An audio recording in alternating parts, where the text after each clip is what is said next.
All right.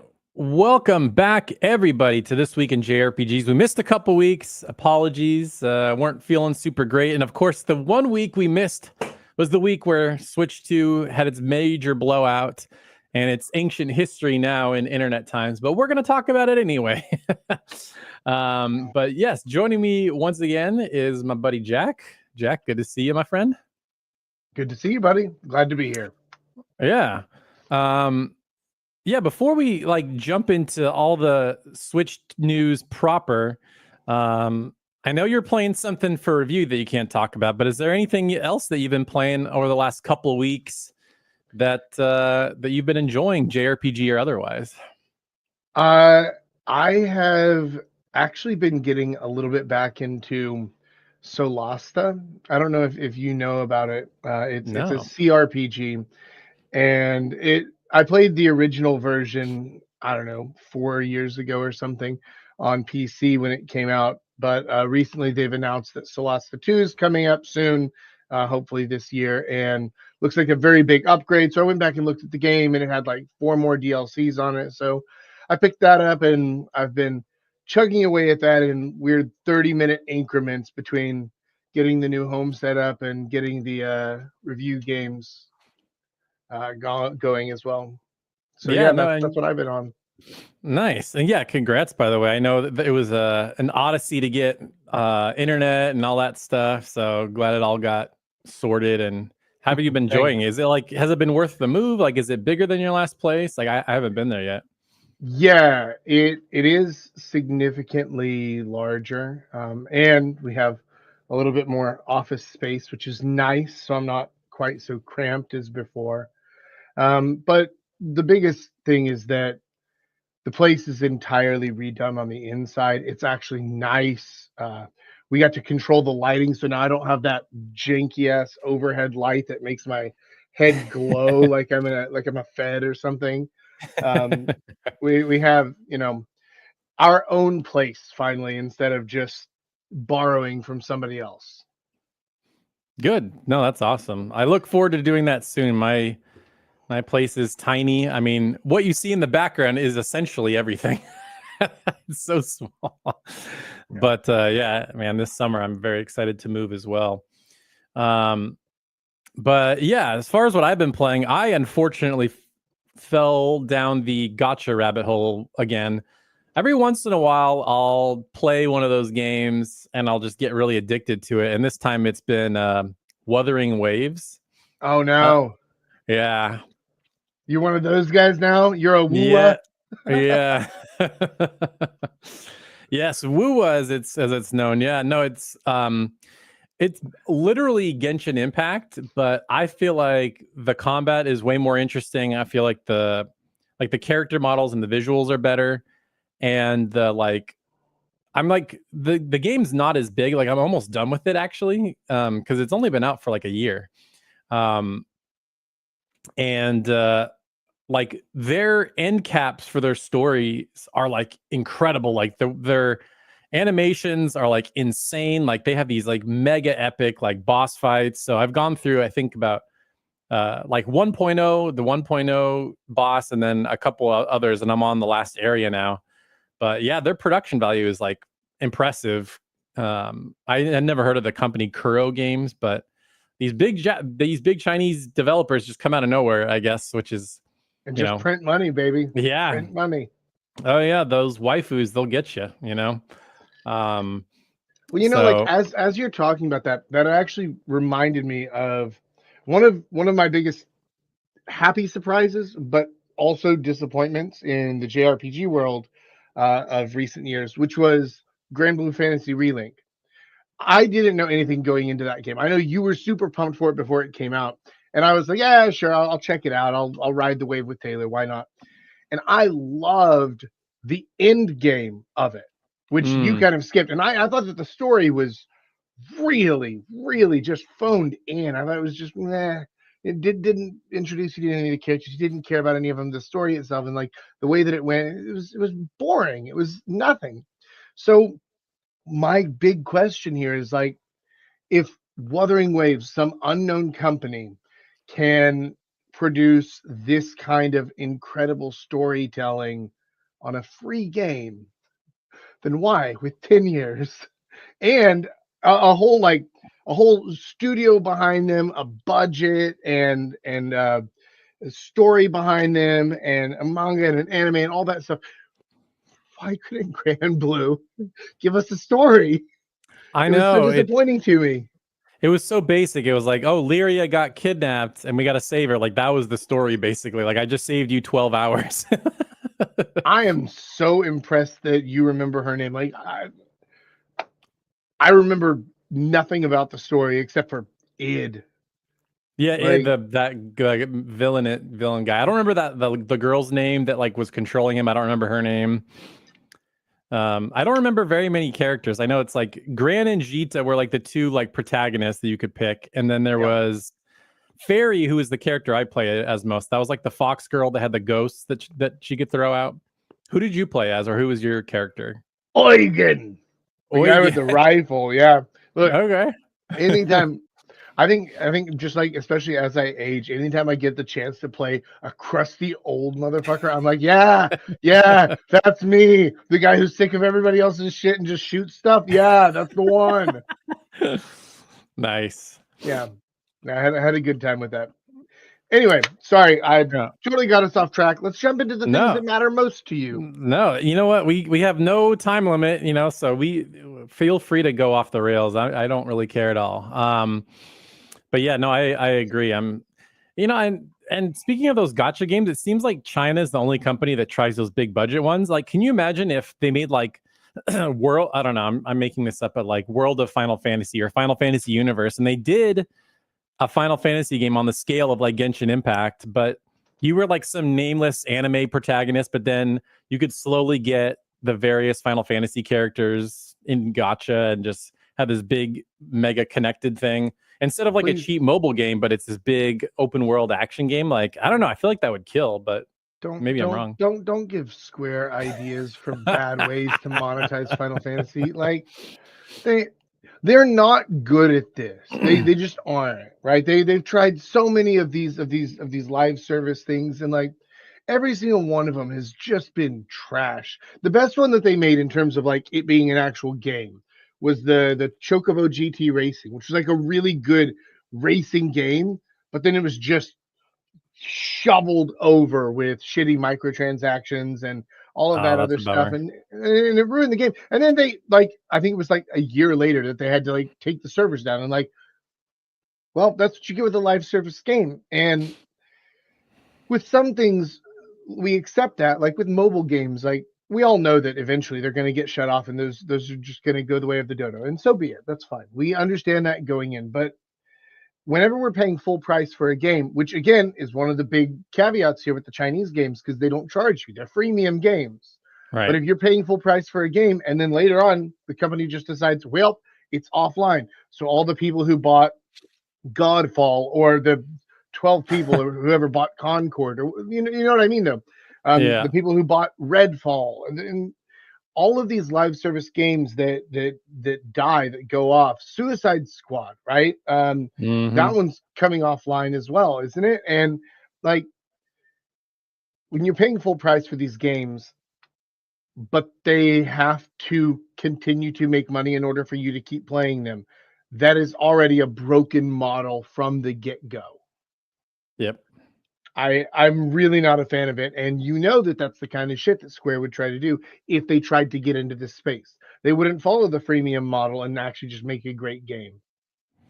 Nope. Yeah, no, it's funny that we're talking about Square Enix in this context, because lately they've been shutting down all their mobile games. Like they shut down, what was it, Dissidia, Opera Omnia. They recently shut down like the Final Fantasy Tactics style like mobile game. It was called like War of the Visions or something. It was actually a cool game, but it's like, this is a game meant as a console game. Like it's too complicated for a mobile game, and it's too, or a Switch game. Yeah, why not? So speaking of, yes, shall we talk about the news on that front? Yeah, why not? So obviously we missed the Switch stuff. But for I can't. I'm trying to imagine anybody that's watching this that doesn't know what's going on with the Nintendo Switch 2. But got announced last week, coming out June 5th for $450. I was looking on Coupang, which is like the Korean Amazon, and it's like 600,000 something won. I could be wrong. I might be doing the math wrong. But considerably more expensive, I feel like, when you do the conversion in Korea. And they actually delayed pre-orders because they were going to have pre-orders open, I think, already. But then in Canada and America, they delayed it because of the tariff stuff, which just got paused yesterday or today. So I don't know what's going on with that. I think they did it maybe to raise the price potentially. What's your thought on that? Do you think they could raise the price? I mean, first, what's your take on the price, $450, and then could they potentially raise the price? The 450 is I wasn't as surprised by that. Like, it's a little bit of sticker shock, but also everything's a little bit more expensive. And where did the Switch originally retail? Like 300, and that was 8 years ago. I mean, that was in the before times, right? That was way before COVID. And so, like, okay, 400, 450, I can kind of see that in terms of how things are progressing. But what I think they did that was really egregious was their pricing on the games. When they decided that digital copies of, first of all, separating the price for digital and physical, great big. Am I allowed to say some bad words on here? I mean, be careful with how bad, but you can say some bad words. Just don't, That's Nintendo broke the seal on this, and now other companies are going to try to copy it. And for people like me who live in tiny apartments and can't possibly collect physical media, it's not as big of a thing. But for people who do collect physical media, which I would if I could, and I know a lot of people who watch this channel and others like it, that's a huge slap in the face to charge more for the physical media. $80 for digital, $90 for physical, and on top of that, some of the physical media, it's basically just a game code. Like it comes with a little disc, but because the game doesn't fit on the mini disc, it just downloads it to your console. Like, it functions what's as weird though is a lot of times it does, and they just are like, I might be cheaper to make those kind of cartridges, because I was reading a interview with CD Projekt, and they got Cyberpunk on one of those 64 gig cards, and they said it's more expensive, but they wanted to do it anyway. So I think it's not because it doesn't fit; it's because they want to do it. They're being cheap, basically. Right. Well, and just a quick correction too. The $90 thing, I don't think ever nobody ever actually found evidence of that. I think people just assumed, because in Europe the physical was more expensive, but as far as I've seen, no, I have never actually seen a listing for $90 anywhere. I think that was just a rumor that kind of spread like crazy. Interesting. At least in America. It might be more expensive like in Australia and in Europe, but at least in America, I have not actually found evidence of that. That's interesting. And I mean, I could be totally wrong on it, but just like with the GTA $600 rumor, when the rumor spreads, it spreads like it's not unintentional, right? Like, this rumor got out somehow, and it somehow spread, and then people yam on about it like we are now, and then people start to accept this stuff mentally, so that when they do it, right, like, the genie's out of the bottle, whether they are actually doing this at launch or not. Yep. And no, so I agree. Still mad about it. Like, it and even $80 is a ridiculous price point. Let's not paper over that. That's stupid. So, in my opinion, I think that Nintendo has killed their main customer base, which is the casual audience, because that's what they went to whenever they moved to the Wii, and then they started saying, like, listen, we're not going to compete on speed, on cutting edge technology, on any of that stuff. We're just going to compete on family friendly, on first party titles, things like that. And like, that's cool, man. But there aren't nearly as many Zelda and Metroid fans out there as there are just families that want Mario or Mario Kart or Party or stuff like that. And I don't know how many families are going to feel comfortable justifying a at the end of the day about a $600 expense if they want to get a Switch 2 and say Mario Kart World and whatever Mario Party or something else just fun for the family. Like $600 is a lot for a thing that we're going to use sometimes. And so if you're looking for the casual audience, you've really kind of screwed the pooch on that one. No, I agree. Yeah. And I'm kind of with you. Like 450 is not that bad because I mean PS5 is 500. So it's cheaper than that and it's portable, so it's got some, added value that way, and it can't run third-party games as well, but obviously people buy it for Nintendo first-party games. And yeah, the game going up to 80, and like there's this like silly thing that people like to do, and I get it, but it still doesn't compute. I still don't like what the end result. But people like to be like, oh, well, back in the 90s, Super Nintendo games used to be $100, and when you account for inflation, that's almost $150. So really, it's cheaper than ever. I'm like, that's yeah, but also you're not taking into account to make those cartridges was really expensive. So basically, half of that cost was either for the cartridge or the battery inside the cartridge, because a lot of games like a Final Fantasy game or a Zelda game, they needed like an internal battery so it could save the memory, because there was no memory cards or internal memory back then. It all had to be individually done on a game by game basis. So really, I bet you if you were to just take that crap out, they would probably be about the same, because like PlayStation 1 games were $50 if I remember. There wasn't a $60, $70, $80 PS1 game because they were all on CDs. And even the double CDs or the quadruple, like Final Fantasy 9 that had 4 CDs, like it didn't matter, like they were all $50, but Super Nintendo and 64 were more expensive because of the cartridges. And even now, like on Switch, those cartridges must be expensive to make because they're always being weird with physical stuff, whereas PlayStation and Xbox, like, what, Blu-rays, same old thing. So they're getting cute, and I just don't like that argument. But yes, like you were saying, like now it gives permission for everyone to make games $80. So like get ready. Every first party Xbox and PlayStation game is going to be 80. And I'm sure if Grand Theft Auto 6 isn't 80, I'd be shocked, or higher.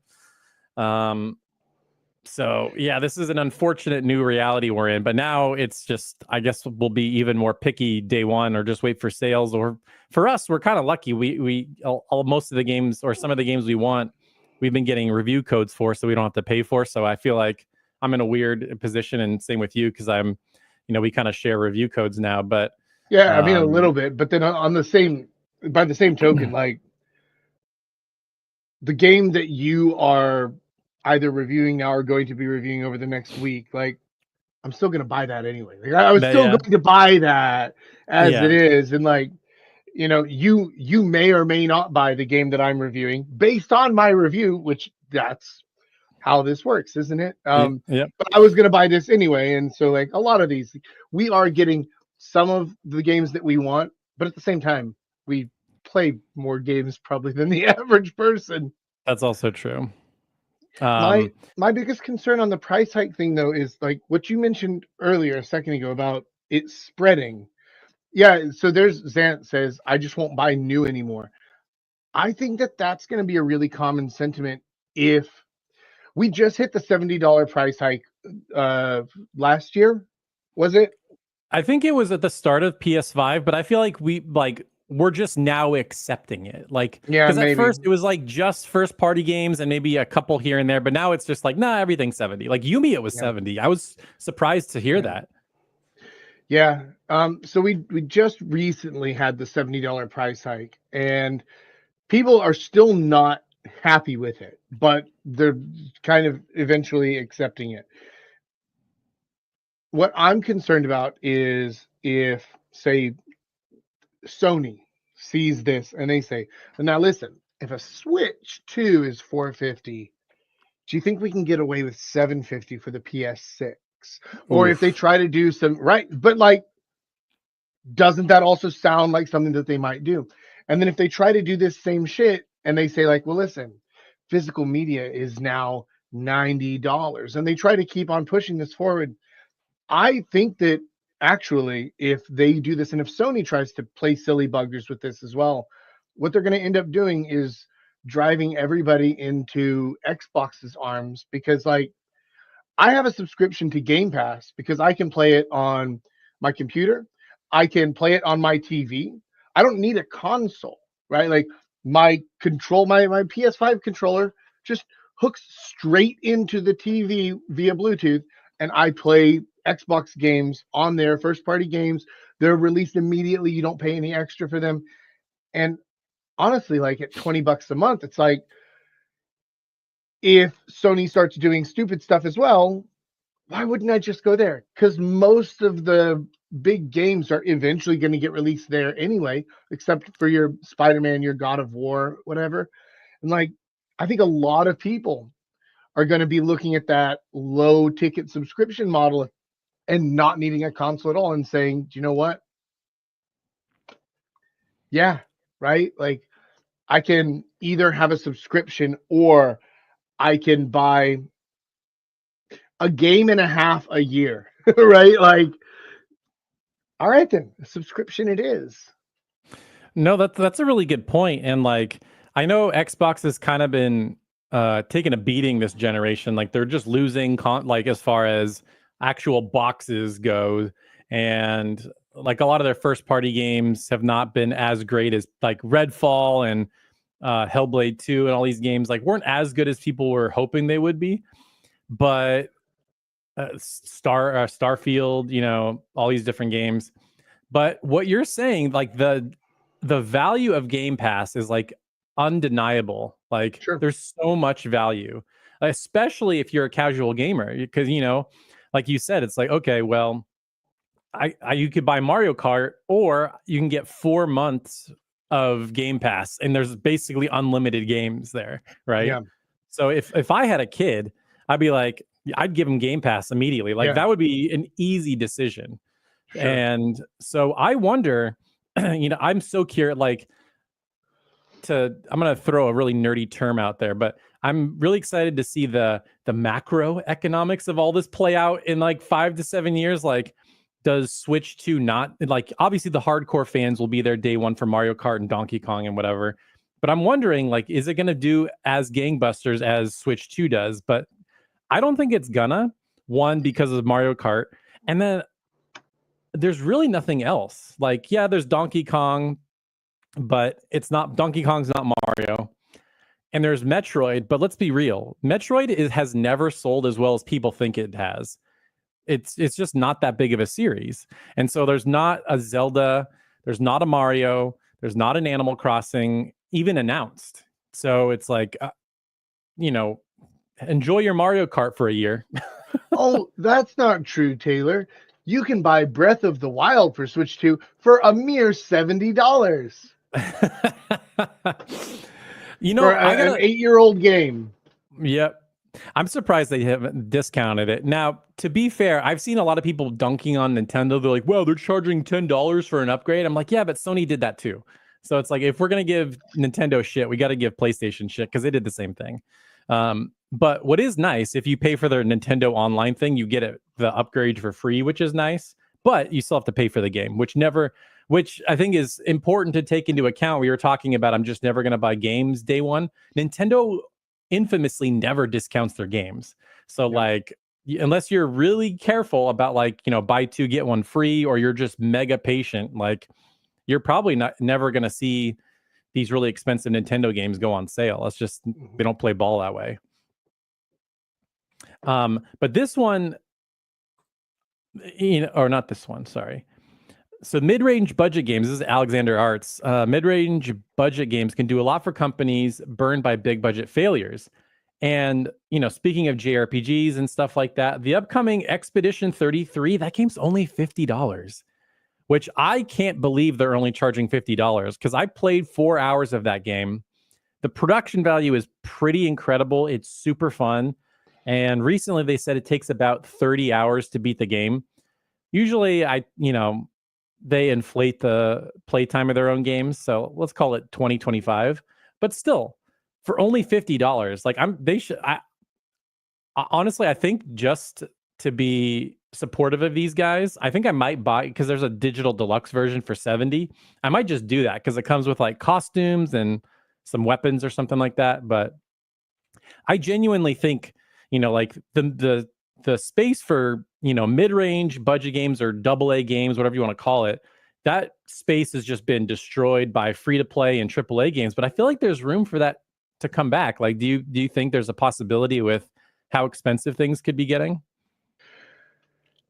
If first party AAA titles move to $80 and $90, I think that there's going to be a significant resurgence of those mid-range games, more AA games. Back on the PS2, there were so many.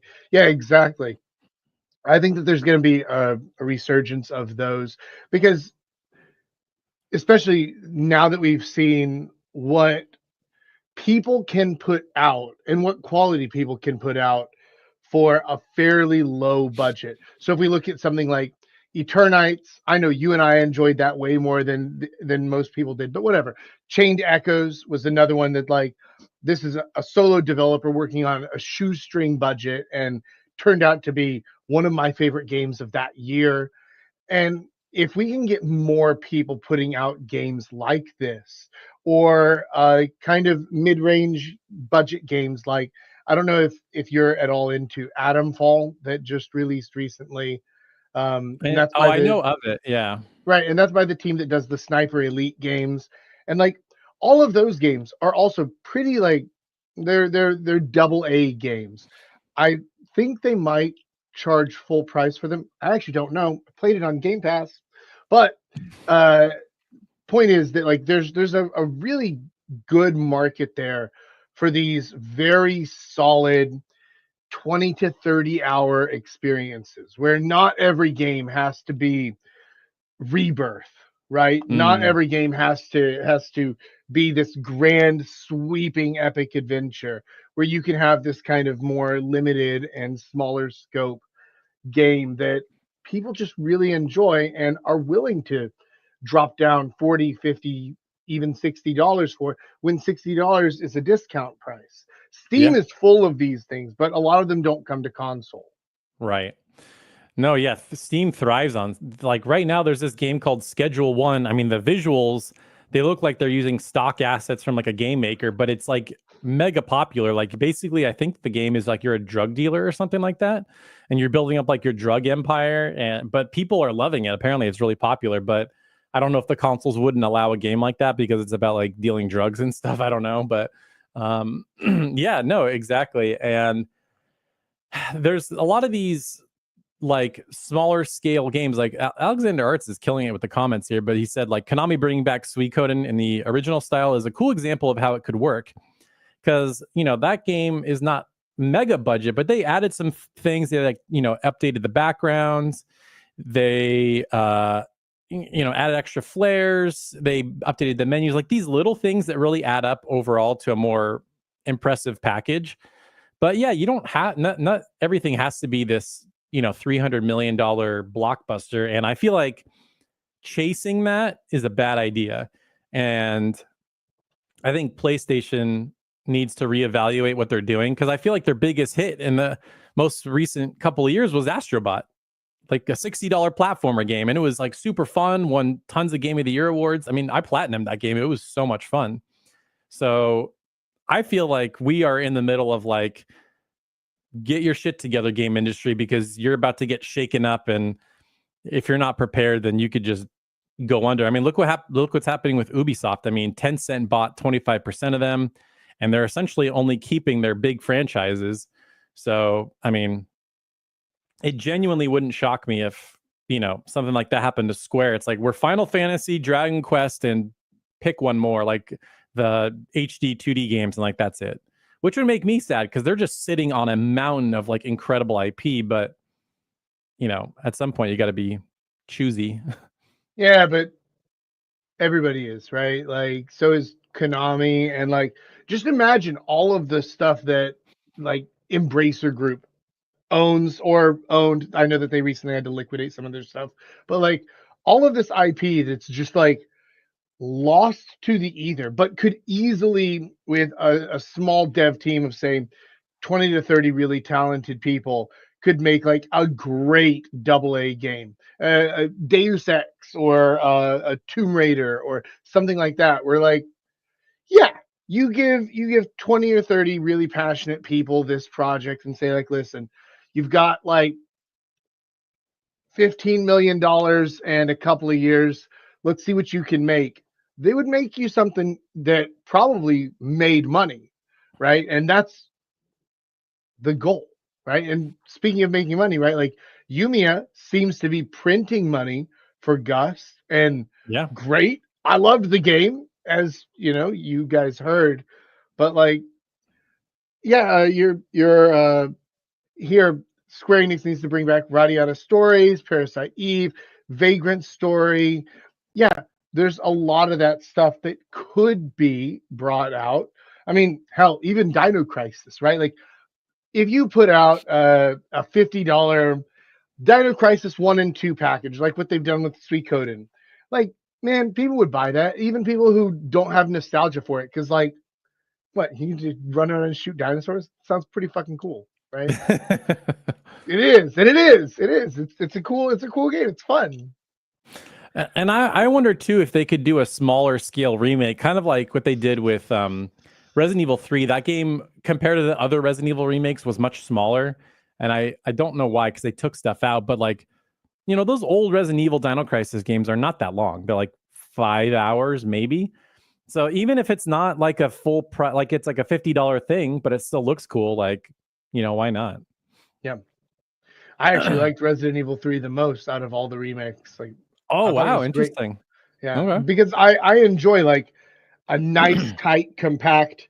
Here's the thing, right? Like, here's the story, especially with games like that, with Resident Evil. Like, if it's a JRPG or if it's like an open world, like an Elden Ring or something, like, yeah, I want to be able to explore, find stuff, see what's out there. But with a Resident Evil or something, it's like, no.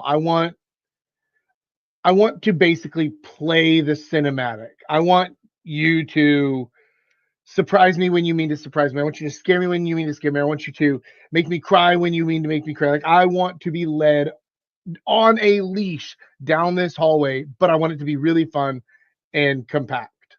Mm-hmm. So I thought 3 was perfect. Well, I mean, what was there was cool. I was just bummed that they took stuff out, because there's like giant sections of the game that just aren't there for whatever reason. Like the whole clock tower area they took out. But and then I think there's some other areas like this garden area. But other than that, I mean, yeah, it wasn't bad. I like the action. I like the reactive dodge thing that they had. It's obviously much more action heavy than the other games. Like you get a machine gun, I think, like at the very beginning. So you're just like mowing dudes down. Yeah. So anyway, Yeah. so with that, the next thing I kind of wanted to talk about was just all the JRPGs that have been announced for Switch 2, and then like maybe what we think the future of this console could be in terms of JRPGs. Because I feel like Switch 1 was kind of a powerhouse. Like on Switch 1, we had literally every Xenoblade game, for better or worse, whatever you want to think of that. But they put out all 3 main Xenoblade games, and then they just did the Xenoblade X remaster. So they put out 4 Xenoblade games, which is impressive. They put out a couple Fire Emblem games, 3 Houses, and Engage. Yeah. And I'm trying to think. Octopath Traveler started out as a Switch exclusive. Same with Triangle Strategy. So Bravely Default 2. Yeah, Bravely Default 2. Yep. I'm sure there's more than I'm forgetting. But they did a lot of really cool stuff for Switch. So just from Nintendo, I mean, obviously they remade Mario RPG, Paper Mario, tons of stuff. Like if you like JRPGs, like that was a good console to own. And so Switch 2, I'll just rattle off some of the third-party stuff that has been announced, and then a couple exclusives that look interesting. So there's Yakuza 0 Director's Cut, which I guess is adding new cutscenes and English voiceover. So for anybody that has missed that game, some good added content. They're bringing over Final Fantasy VII Remake Intergrade, so that's the remake plus the Yuffie DLC. They haven't said anything about Rebirth, but in the same video, they said something like, "We look forward to bringing you more from the remake project." So basically, it sounds like they're saying they're going to continue to bring the remake games, but I think they still are under contract with Sony, so it might take a little more time before they can even bring Rebirth over. We got Rune Factory Guardians of Ozma. I'm really excited for that game. That looks super fun. Pokemon ZA. And then this game looks cool. I had never heard of this game, but I guess it was a PS2 game that Raito remastered, The Mystery of the Soulless Army. So it's like an old SMT game. It's kind of like an action RPG. That game looks really cool. I want to check that out. And then let's see. Oh, and then the big one that they announced was Bravely Default Remastered for only $40. I'm surprised they didn't also bundle it with like Bravely Default 2, but I guess they figured, hey, we can sell it again later. And then, so Nintendo does this Nintendo Online thing where if you pay a subscription, you can play old games from like NES, Super NES, and stuff like that. Obviously, Nintendo 64 didn't really have JRPGs except for like Paper Mario and like Mega Man Legends. I'm struggling 64. to think. 64, baby, yeah. But on GameCube, one of the first games they showed was Fire Emblem Path of Radiance, and that game is infamously expensive. Like if you go on eBay and try to buy a copy, it's like $400 or $500. It's insane.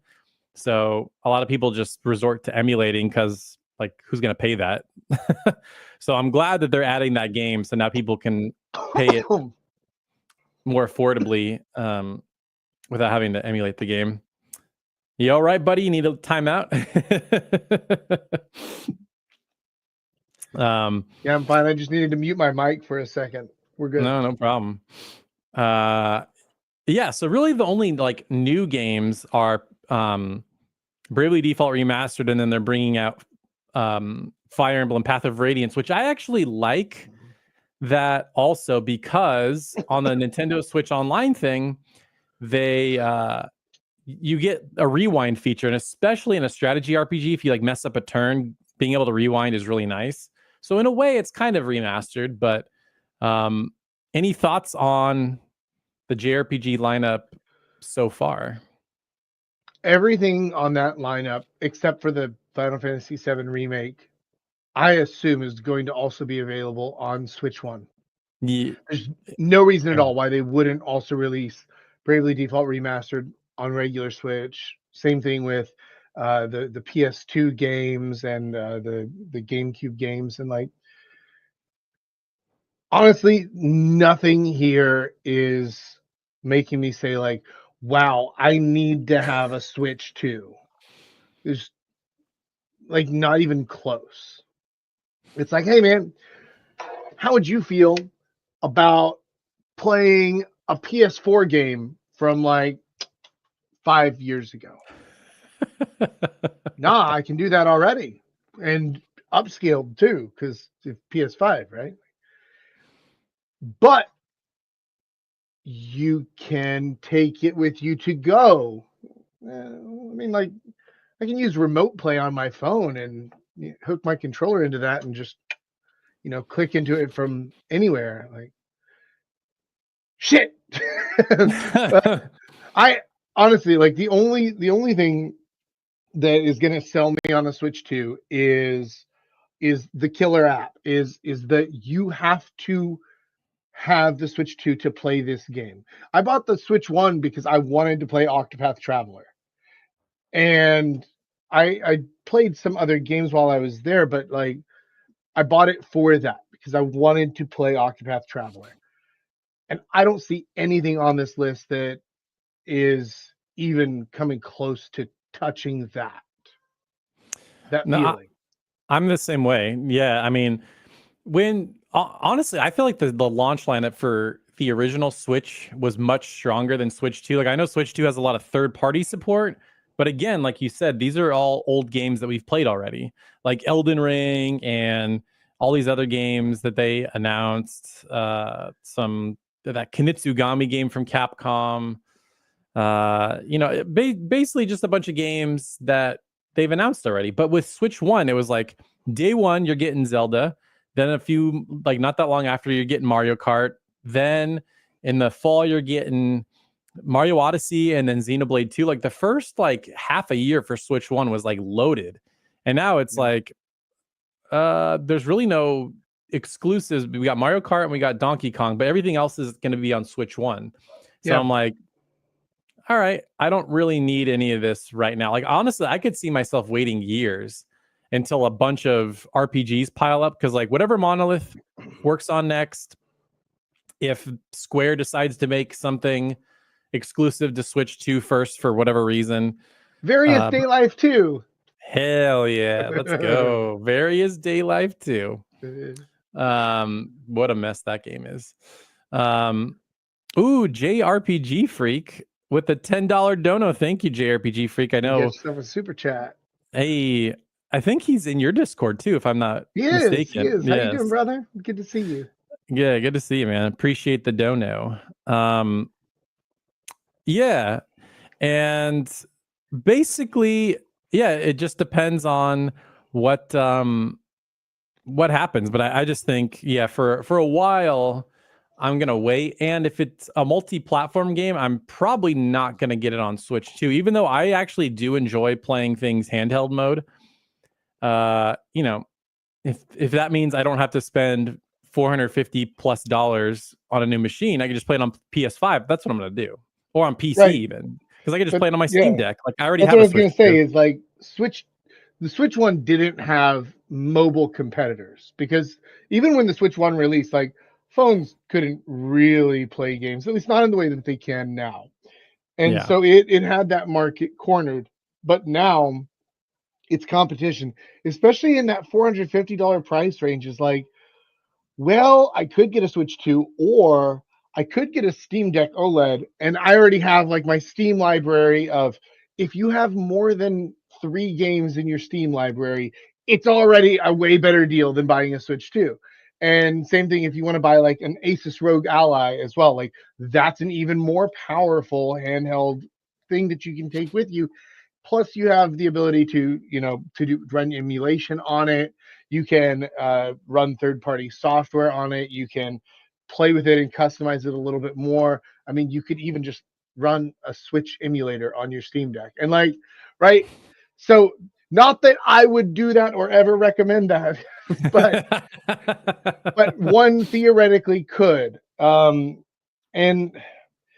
I just don't know who their market is with this, because the price is too high to be out of reach for casual players and families, and the games just aren't there to make you feel like you have to buy it. I guess there's, like I said, the Mario Kart and first party games, but then there's the other FromSoft game, the Duskbloods. Yeah, that's like a multiplayer game though, which is kind of a bummer.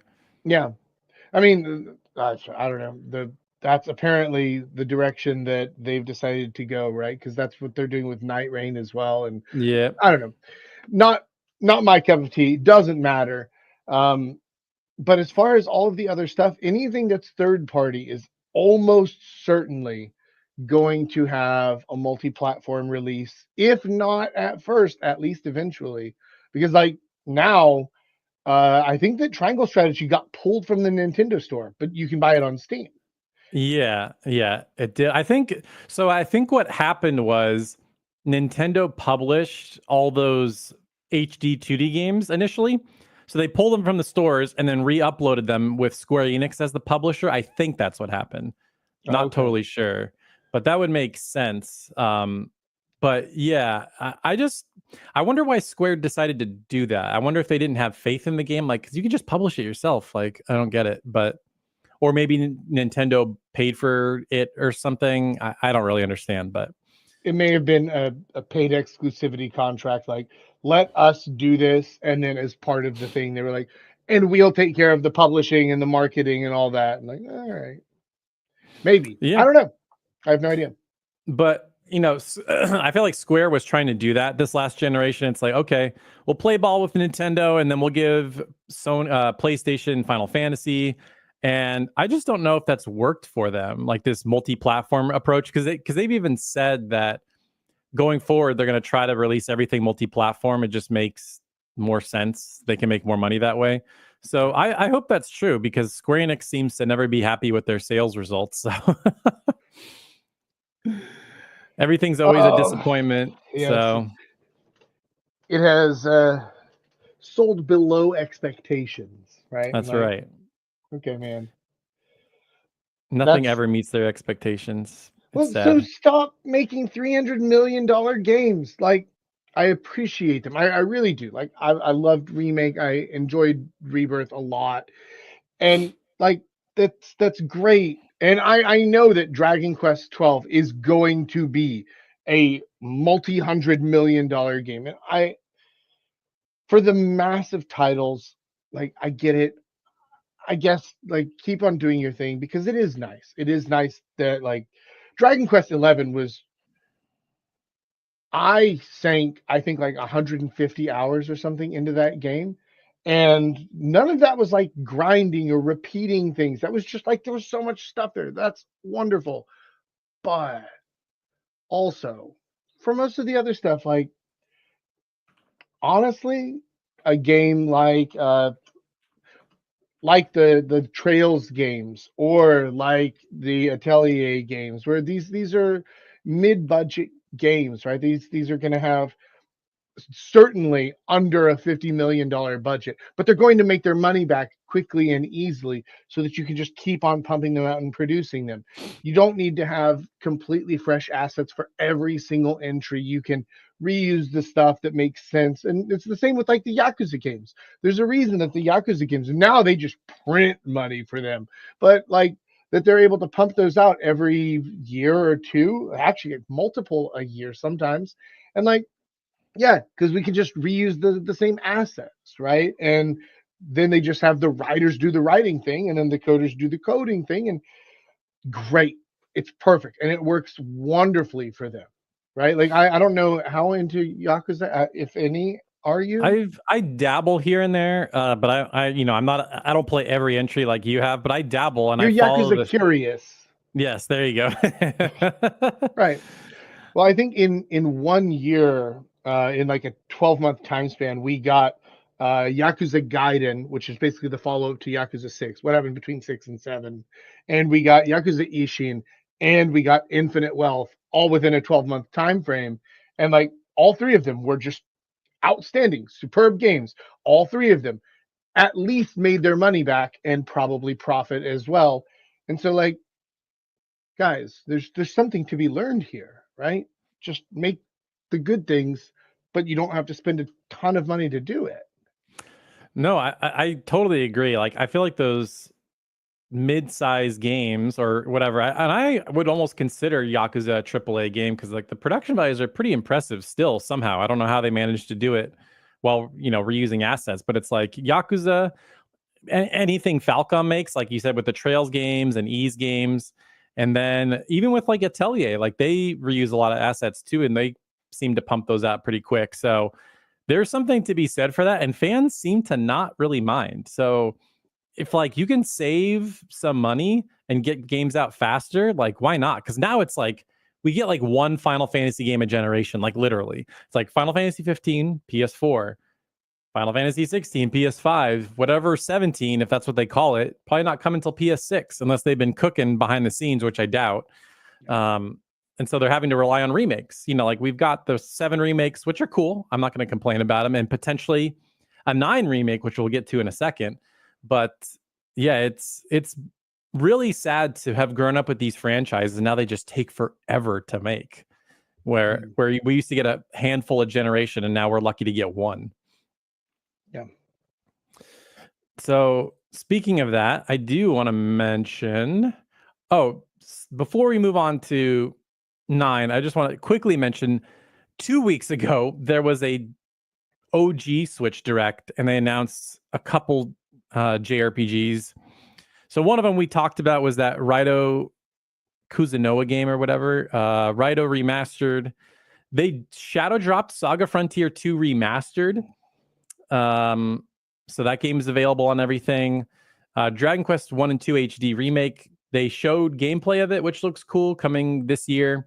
And then they announced, I'm surprised they announced this coming this year, was Legend of Heroes Trails Beyond the Horizon. So that once that game comes out, we are finally caught up with Japan. We are like right where they are. So I'm like surprised they got there eventually. I never thought we would catch up to Japan. Papa Jack's so happy about that. I heard that game is really good. Like, people didn't like Daybreak 2. I know you did, but a lot of people didn't like that game. And people said this next one is like the best. It's peak. Good. I got roasted to hell in the comments on that video. Yeah. But you know what? Like, I told you exactly what I thought about it. I really enjoyed Daybreak 2. I thought it was better than Daybreak 1 by a long shot. I thought that they evolved it very well. And everything that I've heard about the next entry is that it takes the things they tried to do in Daybreak 2, and then it really perfects them. Plus, the story actually holds together well.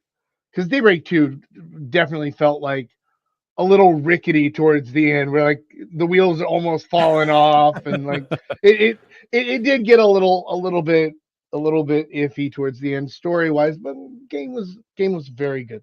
I'm looking forward to it, and just like you, I am shocked, genuinely shocked that we're finally going to be caught up with Japan, and hopefully that means that future releases, whatever comes next in the overall arc, are going to be simultaneous. Yeah. Because that would be ideal. I feel like we are kind of done a bit of a disservice by the games coming out first in Japan, and then everybody in the West kind of already having their minds made up a little bit. Because that's how I feel a lot of people were about Daybreak 2. I got roasted in the comments by people who couldn't have even possibly played the game yet, because they already had made up their mind that it was a bad entry. And like, I don't know, man. I'm telling you, I played it. It's good. Yeah, no, I feel like that definitely is what happened, because like it's just so funny or so interesting to like watch how people ingest games. Because I remember when Trails to Zero came out, everybody was so hyped for that game. I remember that review did really well. And then the next year, or maybe it was later that same year, Trails to Azure came out and nobody cared. Like, the review really bombed, and I feel like people were not as interested. I'm like, oh, all right, that's weird. And then I feel like the same thing happened here. It's like, oh, Daybreak, like that review did super well. People were hyped. And then Daybreak 2, like nobody cared. So I don't know what is happening. I don't know. Ooh, I misspelled Revels. Thank you, Mega. I wrote Revels instead of Reveals. We can revel in your misspelling. Worry not, my friend. All right. Appreciate you looking out for me, Mecca.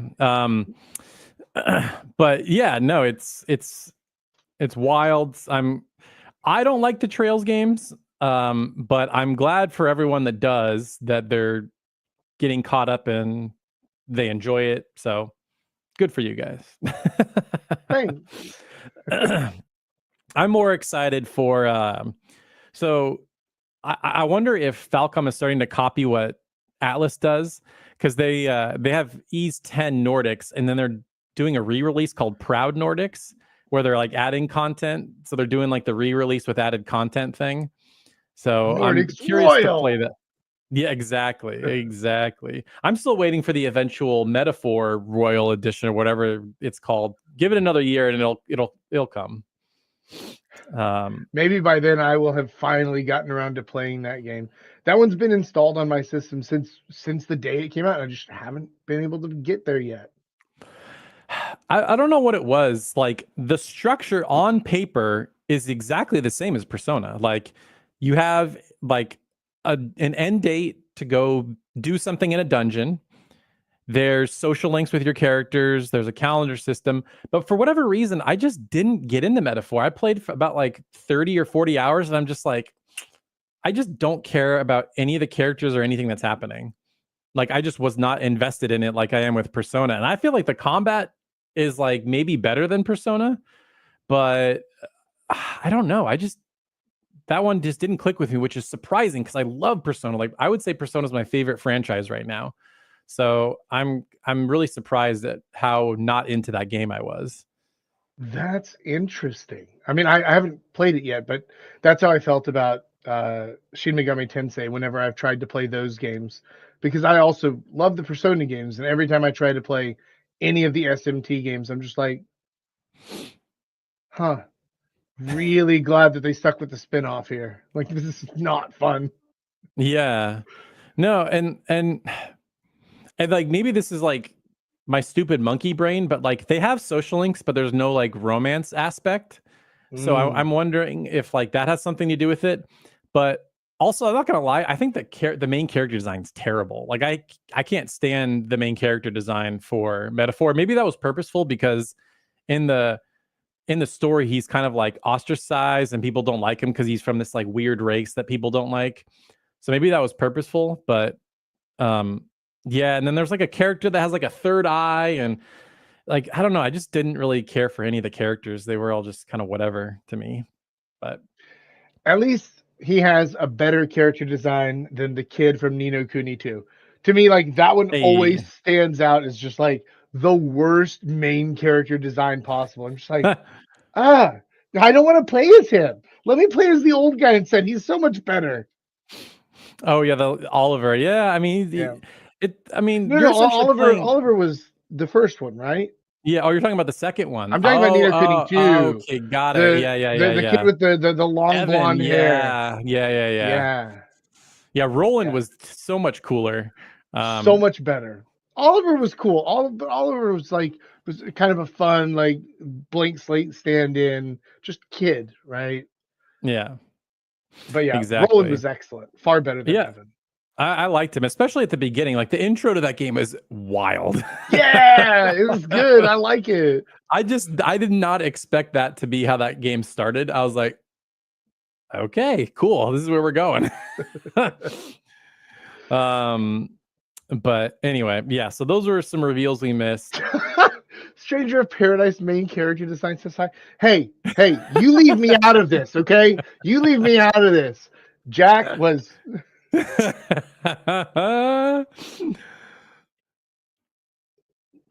Stranger of Paradise was genuinely so fun to play. They Yes. nailed the job system. They Yes. nailed the feel of that and the changes, and like every single job was perfectly designed. Everything felt impactful. They got magic right. They got the regeneration, like the MP kind of stuff, and the resource management right. They got the melee right. They got everything right.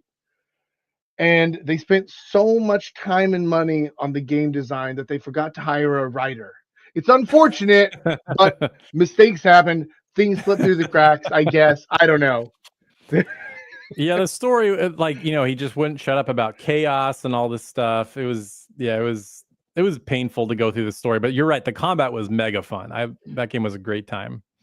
Yeah, yeah, it was. I went back and replayed through it whenever they released the DLC, and it was still just as much fun the second time around. The story still made no sense. None of it mattered at all. Like I didn't care about any of it, but every single level was so good, and all the combat was great. All the classes were so great. I love everything about that game, and I hope that they learn the lessons from what they did right with that game and are able to springboard that into some other things. That was Team Ninja, though, wasn't it? Yeah, it was Koei Tecmo that made that. Yeah, Team Ninja. Yeah, and like they didn't really need to learn lessons with that game. They kind of already knew what they were doing. Like Team Yeah. Ninja makes good action games. Yeah. No, it was satisfying. And I love how you can like almost do like a glory kill. Like once they're low on life, you can like turn them into the crystal and they explode. Like just so Yeah. satisfying. Super good. Sure Um, was.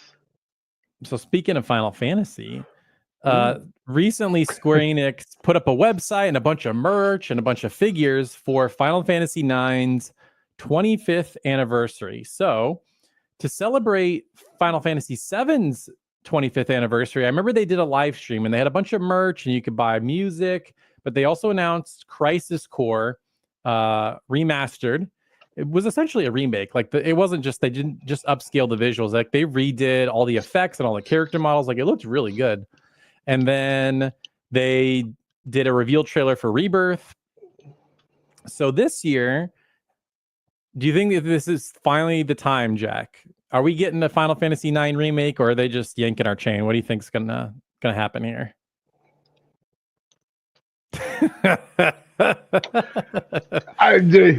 I'll tell you now. The only incorrect take on this is certainty, one way or the other, right? Like, I don't know, man. Like, we should have heard at least something about this like 4 years ago when the Nvidia leaks happened. But I don't know. I don't know. I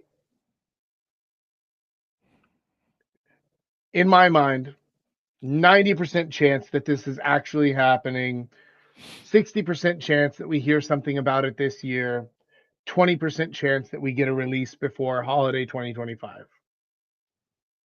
That's Oh kind yeah. of my guess is on roughly the percentage chances of anything here. The biggest problem with trying to guess or prognosticate anything here is that because we haven't heard anything, we have no idea how far along in development they are with this. It's obviously a thing that's happening because the demand is there and Square is well aware. And so, yeah, the question is whether or not they're going to try to turn this into a $300 million project like they did with Final Fantasy VII, and then sell below expectations, or if they're like, look, Final Fantasy IX is already pretty solidly done. We don't have to redo everything. It doesn't have to be over the top. We can probably keep this to like $80 to $100 million budget, make it feel good, but it can still be stylized. It doesn't need to be like over the top graphically. It can be stylistically good. And like that's one of the things that, to go back to it, like what the Atelier games do, where like they aren't that impressive graphically, but they stylize things very well. And so you could do something similar because Final Fantasy IX was already totally stylized. That's what made it pop so well on the PS1. And you can kind of keep that feeling, put it out there. Or if they're turning it into a huge production, it might still be 4 or 5 years out. Who knows?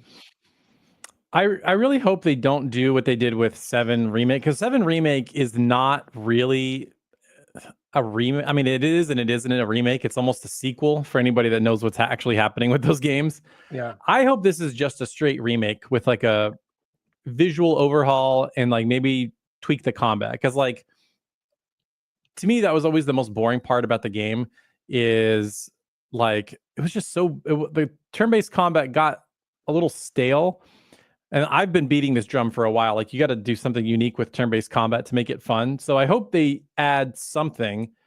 I know people don't want it to go turn action. If they went action, fine.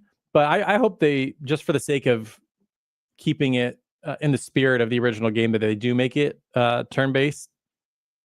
But yeah, don't make it a 3-game trilogy mega thing. Like let's just keep this simple.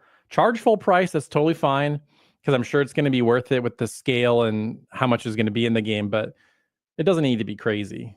We don't need to do what they did with the remakes, 7 remake stuff. But will we hear about it this year? I think so, because as a couple people pointed out, Square Enix, like their big games, we don't know anything about. Like Kingdom Hearts 4 was announced 3 years ago.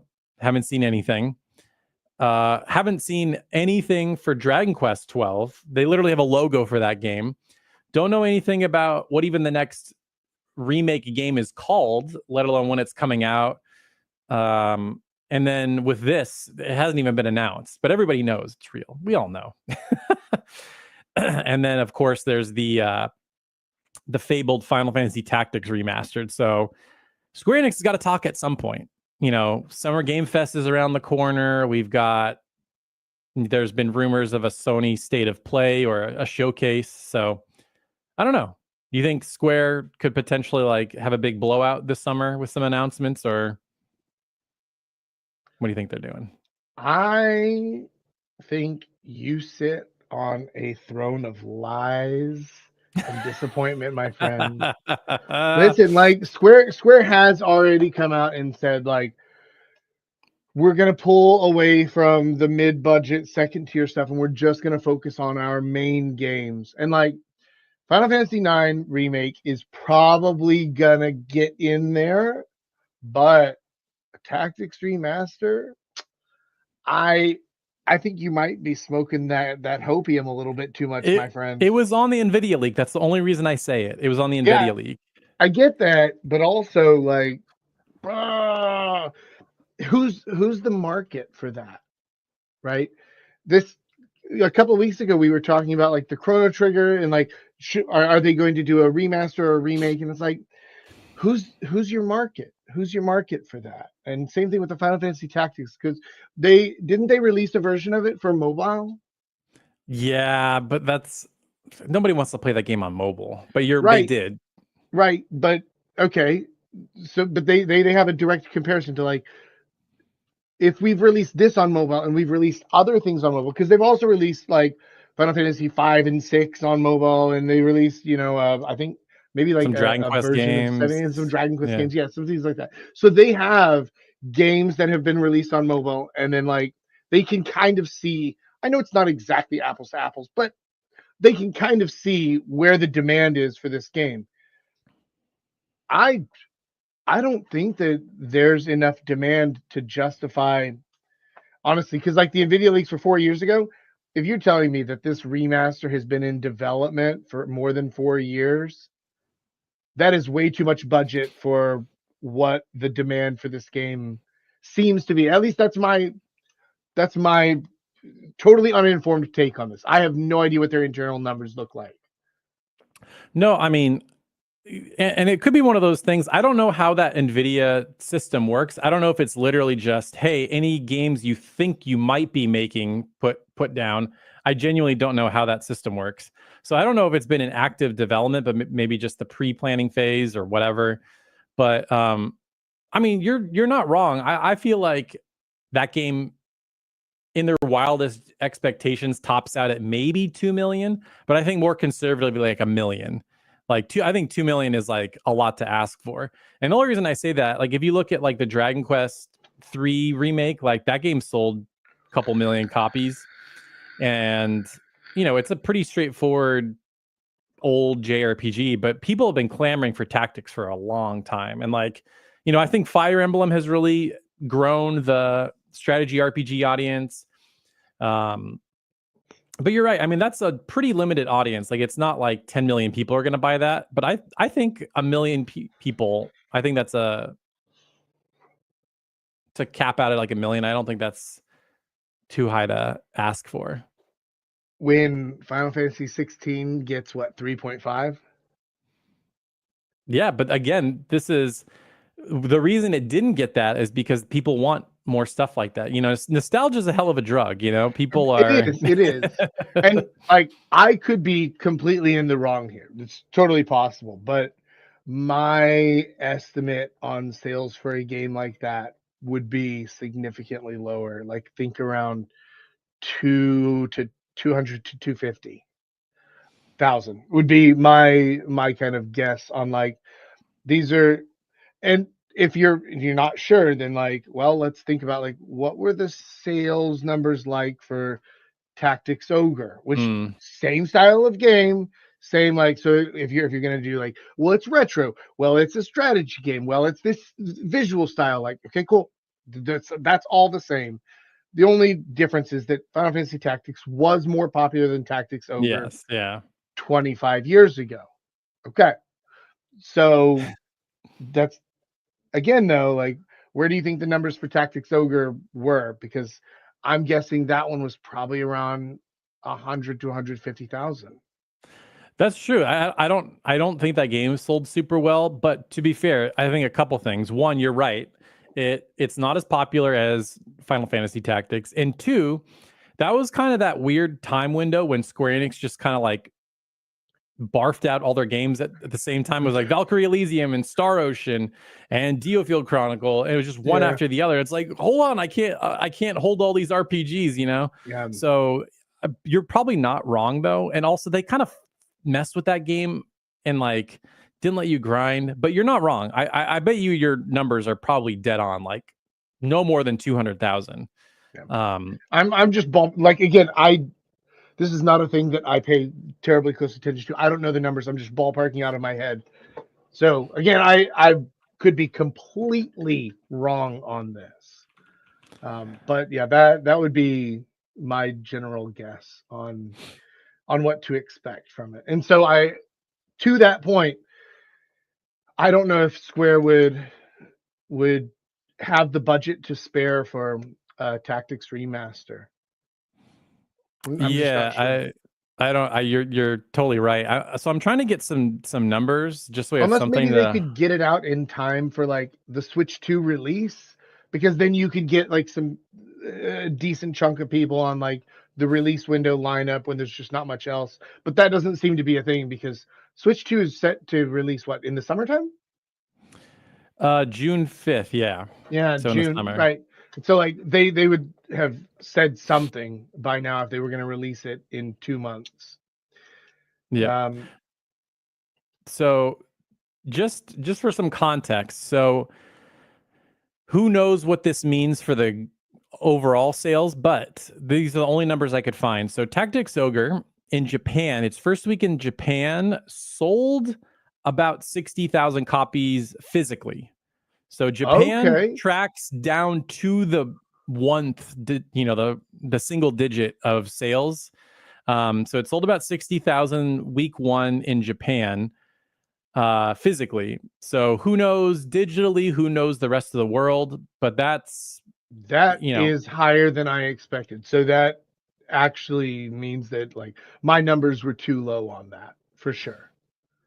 If yeah. So 60,000 in Japan just physically, then one can assume digital sales in Japan maybe 100 to 120,000 depending on how many people buy physical versus digital, and then extrapolate out for global, right? It might it might have crossed 500,000. I don't know. yeah, I would be because surprised, but yeah, no, I mean, especially because I think that game went on sale pretty quickly and stuff like that. But yeah, so I mean, it could be decent. I'm actually sort of surprised it sold as well as it did, especially considering that just onslaught of releases where Square just shat all their games out at the same time. That was so dumb. I'll never understand that. But it anyway, I wonder if it might have been to kind of paper over the you're going to hate to hear this, the kind of mediocre quality of all of those games, because like I enjoyed Diofield Chronicle too, but it was a middling game. Like, other than Walter Quinn, the game was fine. And I didn't play Valkyrie Elysium, but everything I heard about it was that it was like, it was don't fine. Yeah. bother. Yeah. Yeah. And I heard basically middling things about Tactics Ogre as well. And that also might have been the spurt in which Various Day Life was released, and I think Harvest Stella was also there in that same general time frame. And I heard good things about that game, but I didn't get around to playing it because who's got time for that, right? Yeah, exactly. Honestly, of those chunk of games, if I were to ever like, if people are like, okay, if you could only play one, it would probably be Diofield Chronicle. I know, whatever. Like Walter Quinn is kind of silly, and I like her as a character, but I got really addicted to that game. I got the platinum trophy. Yeah, me too, man. It was great. Yeah. Oh, you did? Okay, cool. Yeah, I really enjoyed the game, but also it was like, this is a really fun, like 7 out of 10 as far as like quality of a game, but it's fun for sure. No, totally. Yeah, it's the perfect 7 out of 10 kind of game. Yeah. And I'm sure it sold like mediocre. Yes, yes. I'm sure it sold like garbage because it's just like that's already a mega niche like potential audience, like real-time strategy RPG. Like I can count on like one hand the number of games that even exist in that subgenre, subgenre. It's like Real-time Langrister, strategy with pause. So right? like that's a really subgenre. Yeah. No, it was not good. And then my theory with Valkyrie Elysium has always been that somebody was making like an action RPG, and then Square Enix was like, "What if we slapped the Valkyrie IP on that and just called it a day?" Mm, Because it almost has nothing to do with the other games, and like the visual style is very strange. I feel like it went for a more photorealistic style, and then they just added like a black outline and like increased the saturation. And they're like, "Hey, it's anime now." It seems like a weird mishmash of a project mhm. that I don't know if anybody was there's no way that was the original vision. Like, let's make an action Valkyrie game, and this is what it's going to look like. It just, I don't know. Yeah, And it was like you said, it was aggressively mediocre. Like it was fine. It was like 9 hours long. It was pretty short. I But appreciate a nice 9-hour game, honestly. these days, you're totally right. Like Eternites, I wanted more out of that game, but I was like, oh, 10 hours, nice. No, it Like was perfect. I loved it. my these days, like if I'm getting like a brand new big budget, like full price game, I feel like the sweet spot's like 25 hours. Because I remember I played Ease 9 and I tried to do a lot of extras. And when I rolled credits, it was like 25 hours. And I'm like, I feel completely satiated right now. Like that was the perfect length. I'm not wanting more. I didn't feel like it overstayed its welcome. But man, some of these games are just like, oh yeah, like Persona 5. It was like 100 hours. I'm like, and it was fun. Like I played all 100 hours twice. Yeah. But I saw Oz in the chat. He was complaining how long Metaphor was, and I mean, yeah, no, he's not wrong. I mean, some of these games probably overstay their welcome big time. That's the other thing. A lot of these games, their budgets are like ballooned, and it's like, yeah, look at the place numbers. How many people actually finish your games? Mhm. And do you really need all this extra stuff? Like, would it have sold just as well if you cut some of these things and shaved off like 20 or 30 million from the budget? Like, I don't know. It's interesting. Like even with Final Fantasy VII Rebirth, the biggest complaint was the game is so good, but there's too much of it. Like, what a weird complaint. Like, the game's amazing, but I don't have time to do all the fun stuff because most people that I talk to are like, I just wanted to see how the story ended. Like, I Mm. love interacting with all these mini games and side content, but I'm just so curious to see how this ends. I just want to run to the end. And that's how I felt. Like, there was a lot of stuff I left undone because I just wanted to see how it ended and not have it be spoiled because I'm sure it was going to get spoiled on Twitter or whatever if I waited too long. So I don't know. I think developers could use some restraint, and everybody would be fine with it. Yeah. Yeah, I can definitely feel that. I mean, I spent a whopping 80 hours on Yumia, and like Wow. and because of the way that the timelines laid out for that, I did that in a week. And like that's a lot for an Atelier game. And they Yeah.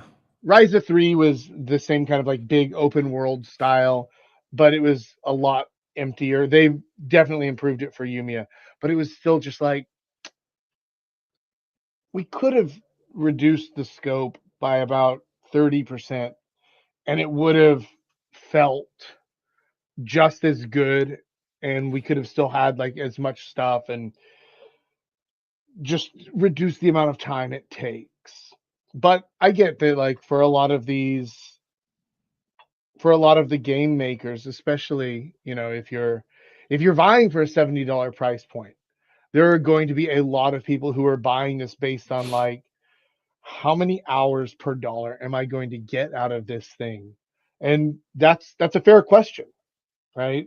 So if a game is 9 hours long, then like I don't know, man. That's worse than going to the movies in terms of like entertainment hour for your dollar. Yeah. It's tough. It's tough. No, for sure. It's tricky. So they gotta find that balance for sure. Yeah, Infinite Wealth is way too long. Completely agree, man. That and also they shit the bed in the last two chapters. Like the story was cool going up towards the end, and then they were just like, I don't know, we've written ourselves into a corner. It was so unfortunate because, like a dragon, Yakuza 7, Like a Dragon, just nailed the story so well. It's one of the best JRPG stories I think I've ever played. And Infinite Wealth could have, and it was very close to greatness. It just didn't quite cross the finish line there. Bummer City. Yeah, That but happens that's though. all right. Yeah. It was still an excellent game. Oh yeah, no, I mean that game it seems like a game made for me because I love like tropical settings. So like it being in Hawaii is like right on my alley. And then there's like that whole Animal Crossing mini game where you make the little island. I'm like, oh, I could Yeah. lose Oh, it was myself so for fun. hours just doing that. Yeah. Yeah. I mean, I did. Uh, but I mean, it was the best game that I played in 2024, but I wish it hadn't been, Hmm. if that What makes do you any mean by sense. that? Like, it was the best game I played in 2024 because nothing else came out that just like really knocked it out of the park. Hmm. Like you know that I didn't enjoy Rebirth nearly as much as you did. I felt like Yeah. it just really drug on, and it was just a mini game. It was a game of mini games to get you through about 2 hours of the original Final Fantasy VII storyline. Like, so long to just get you through this little bit of the story. And anyway, I thought Infinite Wealth was the best game that I played last year. I wanted something else to beat it because Infinite Wealth was like, I don't know, an 8.5 out of 10. Like, it was a very good game, but then just nothing else did it for me. Yeah. No, that's totally fair. That's the cool thing, like everybody's gonna have different tastes, or some things are gonna appeal to other people. So yeah, I totally get that. And I'm like the biggest like Final Fantasy VII apologist, stan, whatever you want to call it. Like I'll just I'll just glob up anything they give me. I'm like, yes, McMora, let me just slop that up. Um, like I'll never forget when Advent Children came out in the West for the first time. I think I literally watched it every day for like a month because I was just like starved for. I loved Final Fantasy VII so much, like it was my favorite game at the time, and we just didn't get anything extra. Like this is before Crisis Core. I think this was even before Dirge of Cerberus. It was Yes. just like, yes, give it to me, I'll take it. Yeah. So, um, yeah, I just thought it was the coolest thing that they kept going with it. I saw The Spirits Within in theaters, and I Me made my too. girlfriend at the time come with me for it too. And she was like, "Is this like these are the games that you tell me the stories are so great?" I'm like, "Shut the fuck up right now, okay? I don't want to hear it." I was so pissed that movie was so bad. It was a rough one. I remember I did the same thing. I can remember going with my friends and then finishing. I'm like, what was that? What did I just watch? It felt like betrayal. Like it reminded me of the feeling whenever I went to go see The Matrix Reloaded at the midnight showing. And then I got to the end of it and I was like, did someone just shit on my face? Because it feels like someone just shit on my face. What has happened here? Yeah, no, for sure. And the funny thing was, I'll never forget. I remember I'm like, why didn't they just make a movie based on one of the other games? Like, why did they make up this weird story and it almost has Yeah, nothing to do with Final Fantasy? Like it was so yeah, ultra futuristic and sci-fi. If memory serves me, there's almost nothing about it that is like Final Fantasy except the name. yeah. So, Yeah, I don't and even I don't even think they had like chocobos or moogles or anything like distinctly Final Fantasy in there. I think the only thing was there may have been a guy named Sid, but that's Yeah, all I was gonna about say it. I think that the old professor guy was named Sid, and I think that's about it. Yeah. Yeah. What a weird little thing that carries on from game to game. A guy named Sid. Well, and like that movie basically bankrupted Squaresoft then. Like Yeah. they lost so much money on that. It ruined them for at least a decade. Well, and then like Sakaguchi left because of it. He felt like it was his fault, like it was his idea, and so that's when he left and started oh Miss god, Walker, what's Miss Walker, thank you. Yeah, yeah. I got you. So, but yeah. And then it came full circle, with Fantasian being published by Square Enix last year. That was so cool to watch. Yeah. I still haven't played that. I'd like to, but again, like backlog is so fucking real. Just never ends. Never ends. Good problem to Yeah. have though. Yeah. Well, right now we'll just kind of leave it open to questions. If anybody watching wants to drop a question, or I kind of posted this last second, so I wasn't able to pull any questions from anybody on Discord or on YouTube or Twitter or anything like that. But if anybody's got some questions, happy to answer them live here. I know Mecca kept screaming from the mountaintops about an Artanelico 1 and 2 remaster. I got some bad news for you, buddy. There's no way that's happening. Like those, you want to talk about games that sold bad that nobody like. I know that you enjoy those, but I don't think anybody cares really. Yeah. Yeah, that's There's one. unfortunate. Yeah. Yeah, there he is. What do you think of an Artanelico remastered collection ever happened? There's my answer for you, Mecca. There's no way. You're gonna have to emulate those, add some HD texture packs, but I think that's the best you're ever gonna get. There was I remember one of them. It was called like Artanelico Quoga Nell of Arceal. I'm like, what does that even mean? They're just making up words. There's like 2 real words in that name. That was like during PS3 when NIS America just published every just garbage slop JRPG that came out. What a dark time, huh? The PS3 really was a dark era for JRPGs. Yeah. The only RPG I remember really enjoying from that era, at least at the time, um, was Eternal Sonata, the one based on Chopin's life. Yeah. But other than that, like just everything was just trash. I know. I can't believe. I mean, what a weird idea. Like they were just getting freaky. It's like, yeah, let's make a game about Frederick Chopin. All right, cool. Like, why not? Yeah, why not, man? Okay, this one is a little more up my alley. What about a Tales of Abyss remaster? I mean, they didn't that a trademark like leaked for that or something, because it seems like Bandai Namco is gonna just keep pumping out Tales remasters because we got Graces. So I could see Abyss getting announced before the end of the year. People seem to really like that one. And then there was also a Xillia thing that leaked, or Exilia, however you say it. So what's your history with the Tales series, Jack? I don't know what you've Minimal. played. Minimal. I played Berseria like halfway through it back in like I don't know 2015 or 16, whenever that was.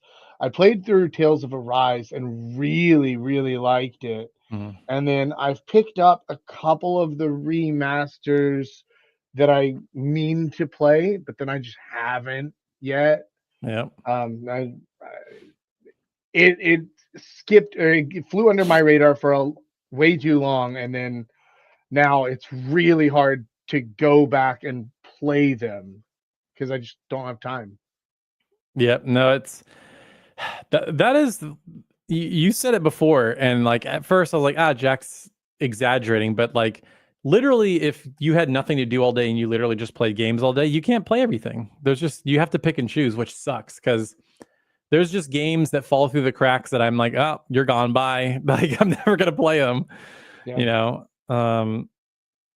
This one's interesting. I feel like I'm surprised they haven't done this yet. So Mad Kaiser asks, what would you guys feel if Final Fantasy had a Warriors game like Fire Emblem Warriors, Dragon Quest Heroes, One Piece Pirate Warriors, etc., and it had RPG mechanics like Dynasty Warriors Origins?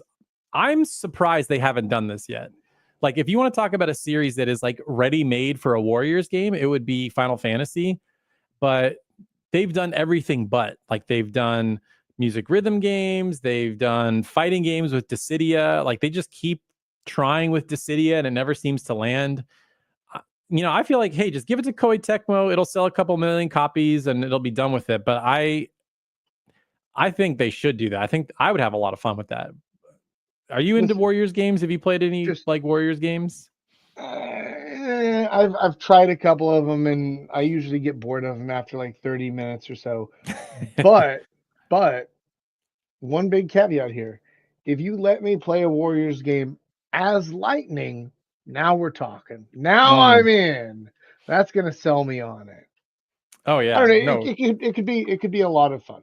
It could be a lot of fun, especially if you integrated some of the more Final Fantasy aspects. Like if you integrated a changeable job system into a Warriors game, that could be pretty cool. If you could put together like a party or something, and have like, I mean, imagine like a black mage like creating like a firestorm overhead that just decimates a field of enemies or something. You can have a really good time with this. But I mean, just me talking about it for 30 seconds might be why it hasn't happened yet, because scope creep would be very, very real for something like that, because there'd be so much that you would want to put into it, right? Oh yeah.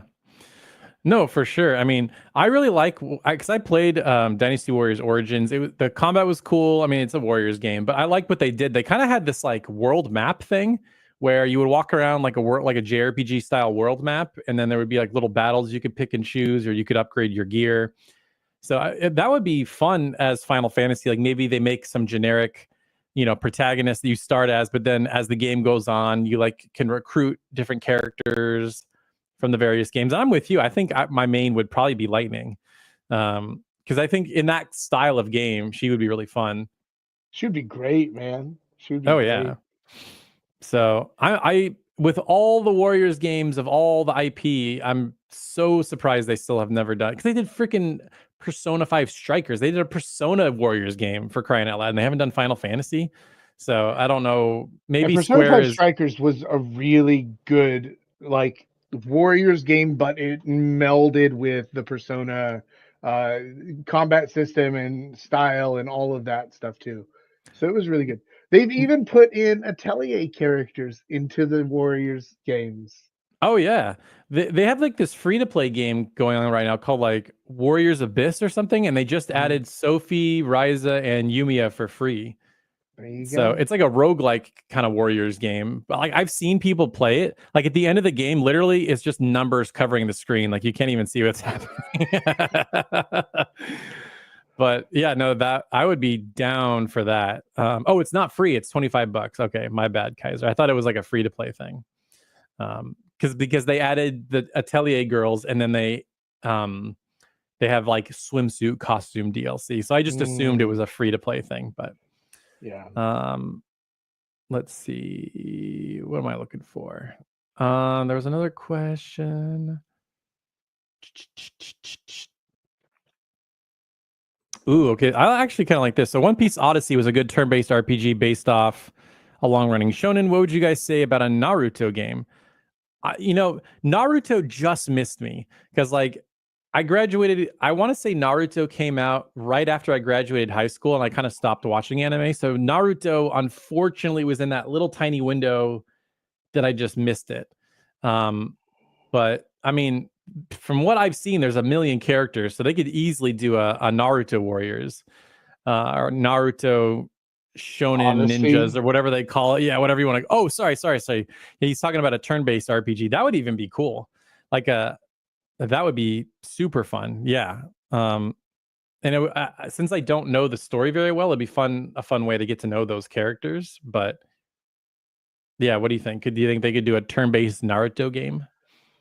Honestly, I don't know anything about it, but probably, like, if they've got the characters for it and if they have the dev team for it, because One Piece Odyssey was good. It was based on the story and based on and used the characters from the story but more importantly, they had a dev team that made a genuinely good game. That was the real crux of it, was that they had a really interesting combat system that was different than everything else. They had a good exploration system. They had a good way to meet the characters, find them, unlock abilities and stuff like that. It was a really good game with a One Piece wrapper on it, basically. And that's what you would have to do. So with anything, like if you wanted to make a Naruto game, similarly, you would have to do that same thing, which is make a good game and then put the Naruto wrapper on it rather than go from the Naruto side. So I don't know, but very possibly. Yeah. No, I mean, I've seen dev teams do it. Like, speaking of Atelier, the Gust, they made two fairy tale games. I haven't played Yeah. the second one, but the first one I loved. I platinumed that. I mean, it's very simple, very straightforward. Like, because the way the anime works is they're essentially just mercenaries, and they have this like job board in their hideout, and then they just pick a job and they go out and do it. I'm like, oh, that's like tailor made for a video game. And so that's all that game was you take jobs, little small side quests, you go out, fight guys, you're done. And so I just did that over and over and over again. And they had so many playable characters, so it was fun to try them all out. But the production value was very bizarre in that game. There were like cutscenes where people were talking, but the people that were talking like didn't have in-game character models. They just had like the 2D like caricature, like lower third art. You know what I mean? Yeah. It was very strange. So I kept thinking, I'm like, oh, is this person talking like a magician and they don't have like a corporeal body? Like, what? I was so confused. And then I was like, oh no, they just maybe ran out of budget and they just didn't make a character model. It was so strange. I've like never seen a game like that. I actually picked the game up on your recommendation, and I mean it's installed on the system, and it's just waiting for me to get to it, right? Like, and then so Mecha says the second Fairy Tale game has a system that's kind of like the Yumiya battle system, which is interesting. Because the first Fairy Tale game was a much more traditional turn-based, like grid-based type thing. But then the second one, I guess, is like that kind of action hybrid. I'm interested to see how that plays, because the Yumiya battle system was too much. It was too hectic, too much stuff going on all the time. I mean, I enjoyed it, and the only reason that it worked okay is because the game's just not hard. Like, even on the highest difficulty that you unlock after finishing the game, it's still just not hard. But if the game had actually been challenging, that battle system would have fallen apart very quickly, because it was too much going on too quickly, and the AI companions were actually just kind of shit. But again, it's an Atelier game. Like, you're not really there for the combat. You're there for the combat to feel good, but you're not there for Souls-like combat or anything like that. So I'm very curious to see what the previous incarnation of that battle system is like. Yeah, I'd be curious to Fairy see. Tale game. Yeah, if it's less hectic, a little bit more manageable, could be cool. Yeah. The one game I'm really curious about that I know you covered when we did like the JRPGs of the year is that Eden Zero game, because the art style, it's the same author as Fairy Tail, the same art style, and Konami is making it. That it's kind of like an action RPG, and every time they show it, it seems like it's always like cutscenes or. Let me find a trailer, because I feel like Eden's Zero game trailer. Like, even the latest one, it was so 2 weeks ago. Yeah. So give me a second here. I'll pull this up. Present. Oh yeah, this.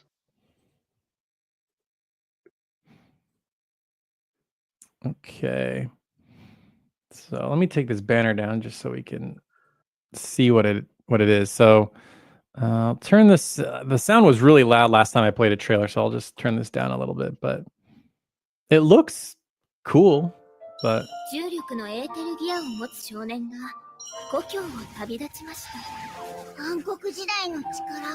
most of the footage is like this kind of thing, where it's kind of just you know, cutscenes. They haven't really showed raw gameplay.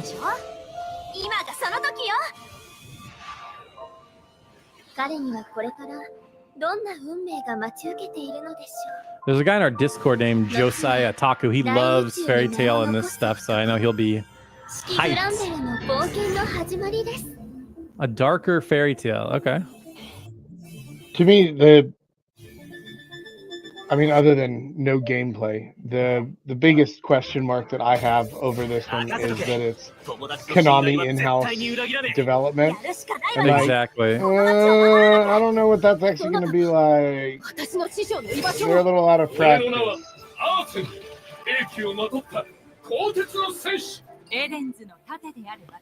That's my worry too. Or maybe they're just publishing it and they haven't said who's developing it, but every time I look at it, it just says Konami. Yeah. Josai can't play it. Bummer. He's gotta get on it, man. Gotta get a new console just for this game. I mean, it doesn't look like it's gonna require that much. So if it's on PC, it's not gonna come out on PS4. Interesting. I'm actually really surprised how many games are still coming out on both PS5 and PS4. There's still a very big market for that. Oh yeah, there's a big amount of active users. I mean, a lot of them probably are like playing Fortnite in the sports games, but still, like, some people are just like, yeah, I'm good. Right. Yeah, well, and I mean, there's, again, because most games are still available on both, like, there's no real need to buy a PS5. Yeah, true. Yeah, but that looks cool. Like, you can drive around on a motorcycle. You can fly around you can just fly. Oh, it's got a release date. Okay, July 15th. Okay, cool. I didn't realize it had a release date. Well, there you go. I have no idea what to think about that. Yeah. It looks fine. Yep. Yeah, it looks, you want to talk about single A or double A might be generous, but yeah, it doesn't look like it has a huge budget. And it also doesn't look like it's aiming for a huge audience either. Like, no. I mean, the people who are already into the anime are going to be into it, but I don't know. There's nothing about that makes me say, like, either like I'm going to play that for sure, or even like, oh, you know what? I think I'll pick that up whenever it's on sale and throw it into my backlog to never be touched again. Like, I don't even feel compelled to do that. Like, I don't know. Nothing about it grabs me. Yeah, no, it's honestly the only thing that grabs me is like the big titty anime girl. That's it. Yeah, but I mean, like, those are a dime a dozen, baby. Those are a dime a dozen. Like, yeah. Listen, if we could play Yumiya and have the big titty anime girl, but also a really good game into them, like, hey, all right, cool. Now we're talking. You make a good point. I was genuinely surprised. I don't know why I'm still surprised, but like the opening scene of Yumiya it's like one of those flash forward sequences where you start like 2/3 through the game and you play a sequence from that, and then it tosses you back to what happened before. Oh, okay. And so the opening sequence to the game has the entire party there. And one of the girls in your party is just like fucking Jugs McGee, just huge, like bigger than her head milkers. Yeah. And it looks like they spent a considerable amount of time just getting the jiggle physics just right. So every time that she does anything, even if she just wiggles her body a little bit, then you're like, I know that there are people who are going to buy this game for this thing. And I know you're going to sell so many swimsuit costumes because of this. Oh, like, yeah. Good for you guys. Make your money. Make you good for you guys. And then there's like a fox girl, or I don't know what she is, the girl with the blue hair. Yeah, there's a fox girl. There's a whole race of fox people. Uh-huh. they're covering all their bases. You know, they got the well endowed girls, they got the furries. You know, they got everybody. They got the little cute girl. They've got the edge lord, bad boy. They've got the whole thing. The whole gang's here. The whole thing. I just I I was actually really disappointed by the characters in the game though. Like they just didn't hit home for me. I don't know. That's a shame. Yeah. So actually I have a couple of questions and I'm gonna toss one out and see what you think. Okay. What is an overused or disliked JRPG trope that you actually personally enjoy? Ooh. Okay. Because there's so many tropes Oh and God. different things. Where do I start? Yeah. You know, like for as over, you want to talk about the most overused one of all time being amnesia. Oh yeah. I actually kind of like that because it's like it's just a simple way to introduce you to a world because like a character's like, "Oh, I don't understand what's happening," and then like you're learning about the world as the character is learning about it, or like layers are getting peeled away because like even we were talking about Tales of Arise, the main guy Alphen, he has amnesia with that mask on or whatever, and like Yeah. you're getting glimpses of like what you know what's going on, but then eventually the whole thing comes apart. So I actually kind of like that trope, to be honest, as overused as it is. But that would be the one off the top of my head. But yeah, what about you? I I I guess for me it would be like the save the princess trope or something just Mm, like a very, very simple, clear, here is your starting point, here is your objective, this is your end point. You already know what that's going to be.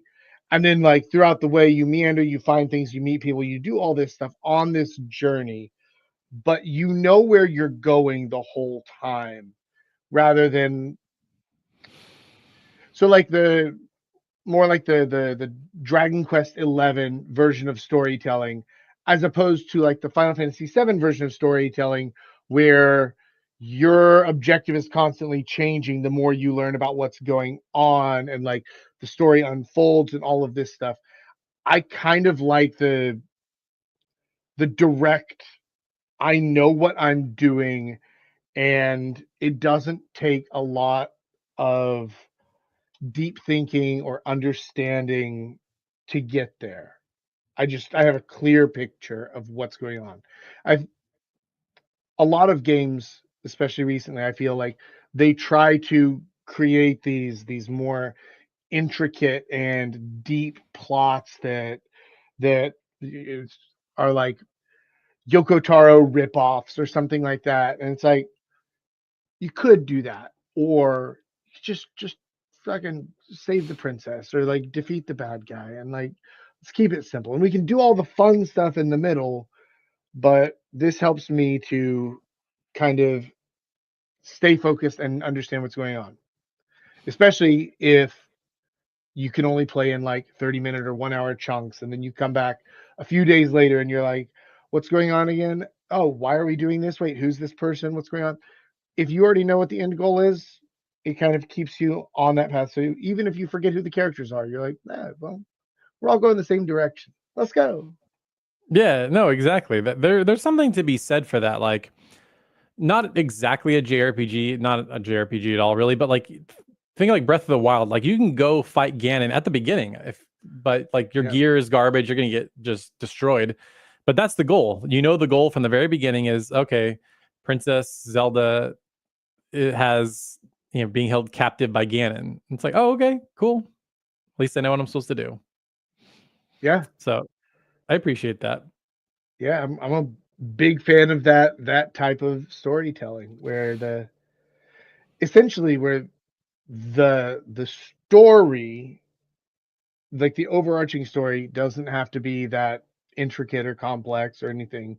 You can do smaller side stories and B stories and character developments and arcs and whatever else throughout it. But I like having that kind of clarity of this is where we're going, and now we just have to figure out how to get there.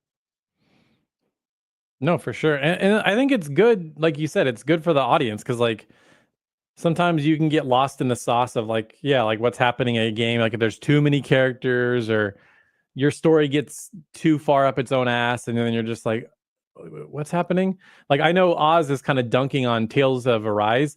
By the end of that game, I was just like, what are we talking about here? Like the end of that game, I feel like fell off a cliff. But same with Scarlet Nexus. Scarlet Nexus, I'm like, I don't even know what we're talking about anymore. The ending of Scarlet Nexus was so like ridiculous. What do you mean? The beginning of Scarlet Nexus was ridiculous. Like that nothing The whole about that game is, game made sense. oh yeah, no, for sure. None of it made sense. I mean, the game, thank God the gameplay was fun because the story, I was just like, what are we talking about here? Uh, I, I couldn't get through Scarlet Nexus. I didn't enjoy it at all. But Hmm. Tales of Arise, you know, it's weird. Everybody complains about the end of Tales of Arise. I don't remember the end. I finished the game. I platinumed the game. I loved the game, but my memory just completely blocked out the end. That's nice. I genuinely don't remember. Like the last thing I remember of the game is like going into a stupidly large castle or something like that towards the end of the game, and it was like, oh, this is the bad guys there. I don't even fucking remember who it was. Doesn't matter.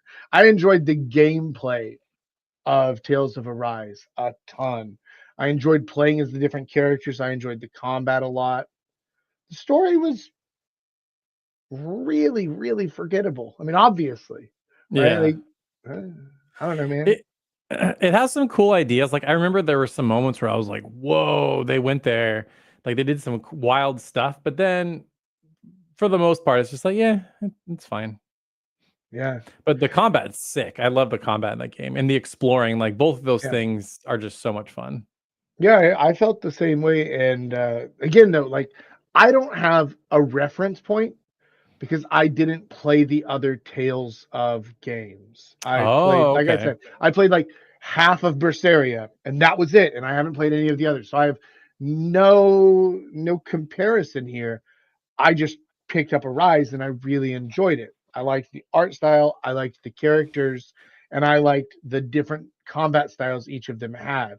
I ended up enjoying the I don't even remember her name, like the little mage character girl though that you meet in the cold place. I don't This is how forgettable the story was to me. Like this wasn't that long ago. This isn't a game from like 1992. This is what, 2020? And like, Yeah, I Rinwell, don't know. just for reference. Yeah, I Sounds forgot it too. I right. had to Google it. Did she had like a penguin on her head or some weird shit? Yeah, it's like a little owl that follows her. There you Yeah, go. Yeah. And like I enjoyed playing as her. I thought that the combat was great. And I don't know, man. I really enjoyed Tales of Arise a lot. And I know people shit on it, but like I had a great time. And apparently a lot of people did because it sold very well. yeah. I can't imagine that releasing a DLC 3.5 years later sold well though. Like that was stupid. Oh, that was dumb. Yeah, I don't know what they were thinking. I didn't even. I heard it wasn't even that good. It's called a hoodle. Okay, Oh, cool. I um, but Yeah, yeah, and whenever they release like expansions or DLCs or something years after the fact, that makes it really hard to go back to because like I don't remember any of the characters or the story or where this thing would fit in or how why any of it would matter or even how to play the game. And so how can I go back unless I have the 60 hours to go back and replay the whole thing, including the DLC, right? I think that's a large problem with single player story DLC because I think most people feel like you because it's like I have f- long since moved on. I don't remember how to play the game. I'm not invested anymore and I don't care.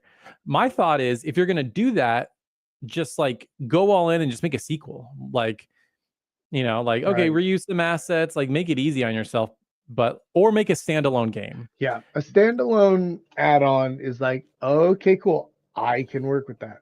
I think that the only way that you can really get away with a DLC years later is if your game is Elden Ring, right? Like if it's a game that just like, oh yeah, well, 20% of the whole fucking planet bought this game, so like you're gonna play it anyway, right? Like you can kind of get away with things like that, but otherwise, and I didn't play the Elden Ring DLC. I don't. Did you? Shadows of the Erd Tree.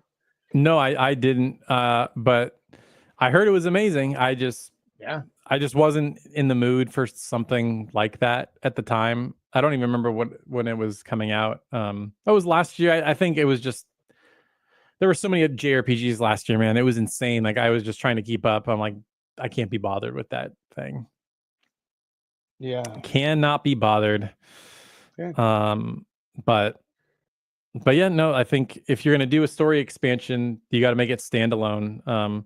Like even like when I think about like Intergrade, like the Yuffie DLC, that was, you know, it was a standalone thing. Maybe you had to own the game, but you didn't need to have the context of the other game. Like you're just Yuffie doing a little side mission thing. Now you know how she fits into the story, and like that worked for me. Yes, I think you did need to own the game, but Yeah, remember that this was only a PlayStation exclusive, and they had given it away on PS Plus. So the base game, most people already had it at that point. yeah. And I believe if you bought the everybody had PS5 PS version, Plus. it came with it. Yeah. Yeah, everybody had PS Plus because that was during the Rona days, and it's like you stuck at home, like you're gonna buy the things, right? Exactly. So yeah, that one came with the free PS5 upgrade. That's what it was. I liked Yeah. that. I liked that. That was good. That was nice. Yeah. But oh, did you have something else you were gonna add? No, man. No, I think that's about it for me. Yeah, same. No, we've been going almost 2 hours. Been a good stream, good podcast. So appreciate everyone tuning in. By the way, for anyone watching that is not aware, I kind of merged my server with another server and we made like this mega server. So I'm gonna put an invite link in chat.